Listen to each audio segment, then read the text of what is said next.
Hi, my name is Federico Magistri. Welcome to my talk towards in-field phenotyping exploiting differentiable rendering with self-consistency loss. So what is phenotyping? Phenotyping is the task of describing the aspect and the geometry of a plant.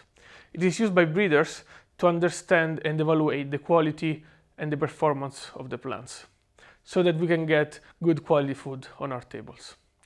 The main problem is that at the moment phenotyping involves a substantial amount of manual work, and the automation is mainly done in a controlled environment such as the greenhouse that you can see here on those pictures. One of the main bottlenecks of phenotyping in real field condition is the 3D reconstructions of the plants. So the 3D reconstruction of the plant is important for phenotyping because it allows us to measure for example, the size of the leaves, the height of the plants, the diameters of the stem, or the attaching angles from one stem to the leaves, and so quality, some aspect like these ones. It is difficult to reconstruct the geometry of the plants because, well, for several reasons. So one of the reasons is mainly the thin structure that we have on the plants.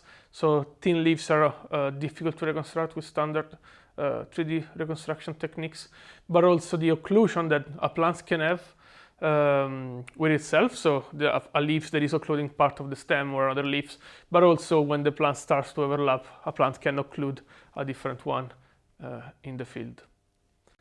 So the main question that we want to address in this talk is how to infer the 3D geometry of plants from single images. So let's start with an overview. We have a single image as input that we fed into a neural network that outputs an instant segmentation and the growth state estimation.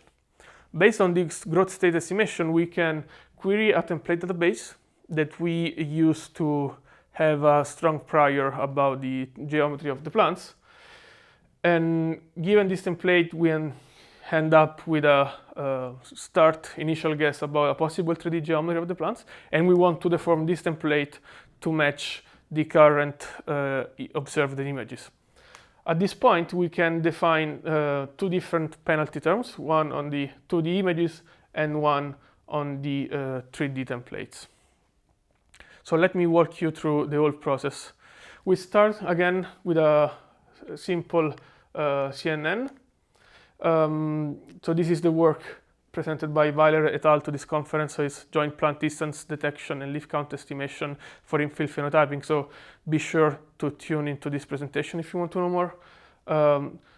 So how do we use it? So basically, it is a convolutional network that output the instance detection of the plants and also the BBCH index, which is an index that basically is used basically to understand the growth stage of the plant.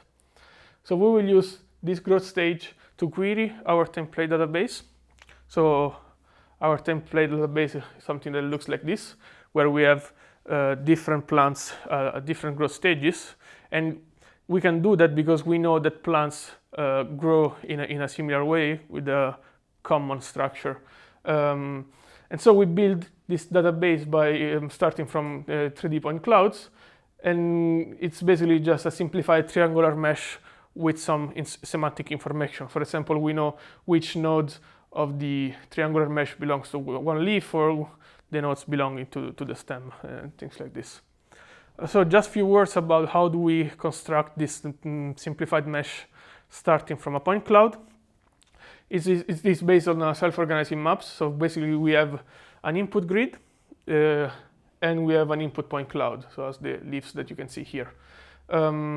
We start by drawing one sample from the point cloud, and we find the most similar points into the input grid. Once we have found this minimum point, we update the weights of the input grid, which is a three-dimensional vector because the input is three-dimensional.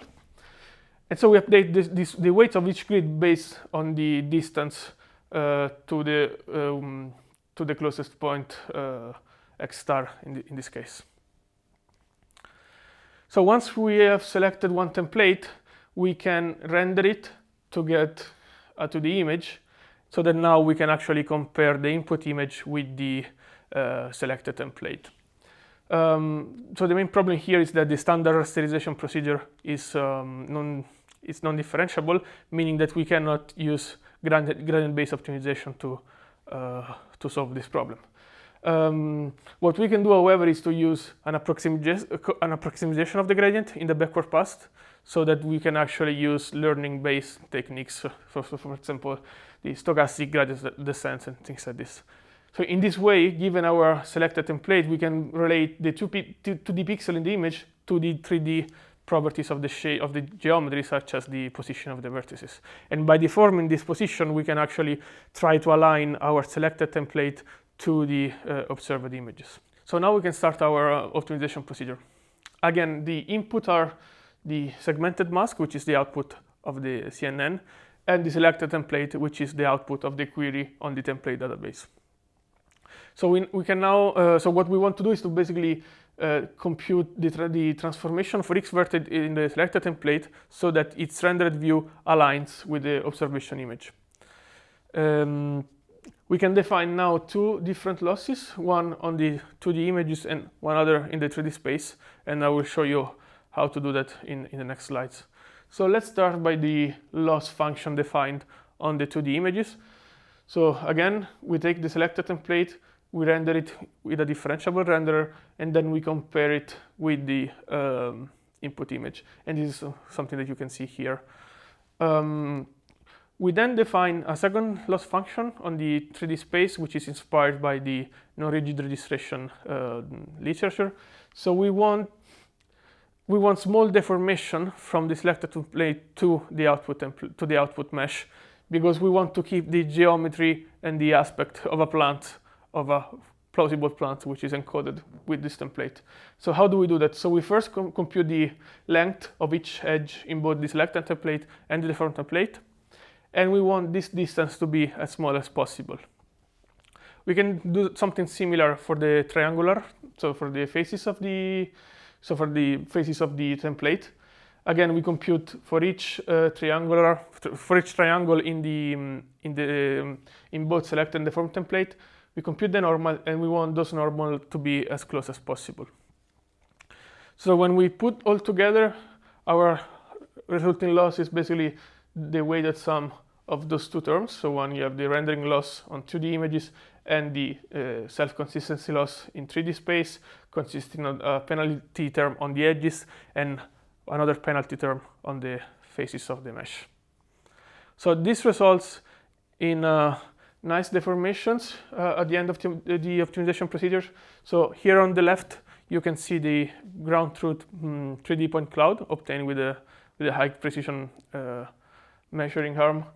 Then in the middle, you can see the results of optimizing only with the rendering function, so without considering the rigid registration loss.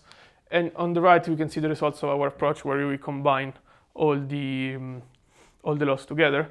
And you can see, especially on those parts, that even if we are not optimizing for this part explicitly, because it's occluded but from the top-down view, we can still maintain the classic shape and aspect of the plants. Here, again, some other results. So meaning that our approach can generalize on different plant topologies and different shapes. So after the optimization is finished, we can extract phenotypic traits starting from the deformed triangular mesh. In this paper, just an example, we computed the area of the leaf, which is an important characteristic of the plants because it tells us how much sunlight is the plants capturing. We can do that by just summing up the area of the triangles that belongs to the leaves in our template, and this is a really simple and automatic way of computing the area from the template mesh. Again, this is just an example. We can define different phenotypic traits and compute them from the after the optimization is finished. But in any case, we compute this area and we compare it against the leaf area that we manually computed, and we obtain actually a positive correlation between those two quantities, meaning that we can compute meaningful phenotypic traits after our deformation. So before concluding, I want to give you an idea of our future plan for this line of work. So we identified a couple of shortcomings. First one is basically to include, so the first shortcoming is that we are only optimizing for a single top-down view, and we plan to solve this issue by just adding multiple views of the same plant or the same scene, and then optimizing for all those views jointly. A second shortcoming could be the template database that can become a bottleneck for later growth stages. We plan to solve this in two ways. First thing is to define a parameterization of the template so that we can actually optimize over the parameterization space. And the second one is by learning the 3D shape learning the shape from the 3D model. So to summarize, we presented a way to estimate the 3D geometry of plants from single images, and we can do that exploiting a common knowledge about how plant grows, and this is encoded in a template database. After that, we can modify this template coupling a differentiable rendering approach with a non-rigid registration loss function. In this way, we can deform our selected template to align with the observed image, and this allows us to extract phenotypic traits in an automatic fashion from our deformed 3D mesh. So that was it. Thank you for your attention.